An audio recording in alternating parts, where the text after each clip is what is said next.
Hello, everybody. Here is your e-learning direct instruction video for Wednesday, April 8th, 2020. I'm currently on our Google Doc looking at today's agenda and our learning objectives.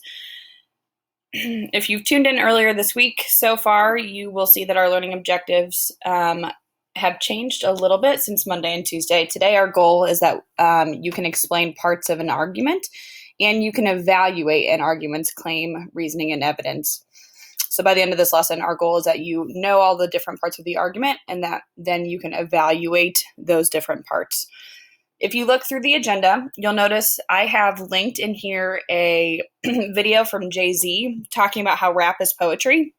So if you are interested in watching that video, it's linked both in the Google Doc and I will also link it below this video on the channel. It's just a little interesting introduction that goes along with our lesson today. So you'll notice in our table that I'll link today's e-learning video in here, but then also our iReady lesson has some screenshots below.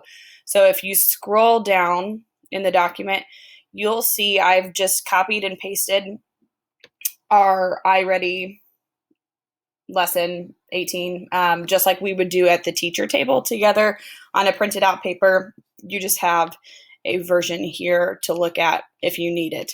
Now, the other part of this, and I want you to pay careful attention because this is how you will get your attendance and how you will be graded and given feedback for this assignment. You are going to, after watching the video, reading through the text, you are going to click on this link for the Google form. You'll open it. I already have it open, but we'll open it one more time. And then you are going to complete this Google form. You will make sure that you put your first and last name in here. That's the way that I will know that it's you and I can give you credit. I've put the, I've put the text, pictures of the text and the questions in here as well, but you also have a version on Google Drive if you need it bigger. That is back in our April 8th Wednesday lesson.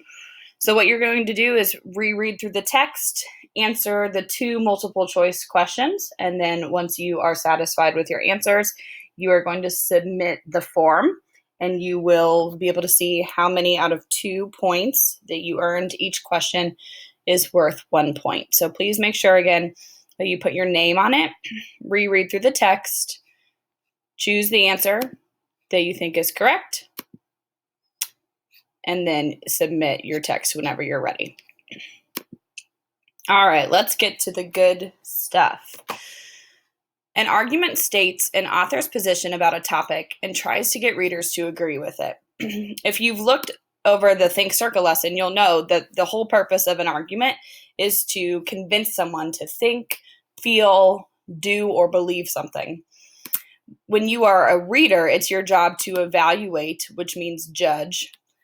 Evaluate whether the author's argument is sound. That is, whether it presents clear thinking and sensible ideas. So are the ideas clear?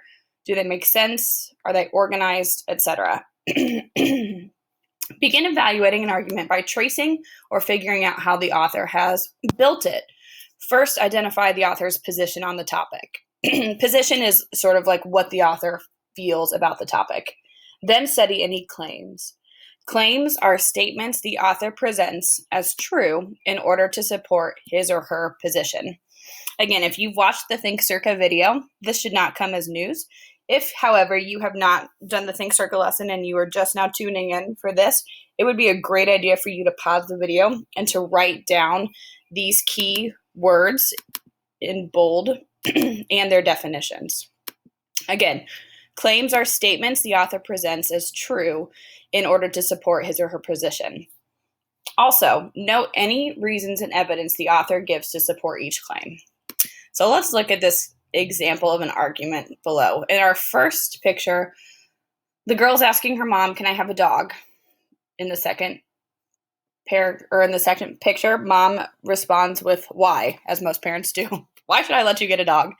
Girl claims, "It will make me more responsible." And then in our last photo, "My friend became more responsible when he got a dog," she says. So overall, the argument that the girl's trying to make is that she should have a dog. Her first claim that she makes in that second picture is having a dog will make her more responsible. Now, for the reason or evidence that she uses to back up this claim, that's where we see this picture come into play, right? My friend became more responsible when he got a dog.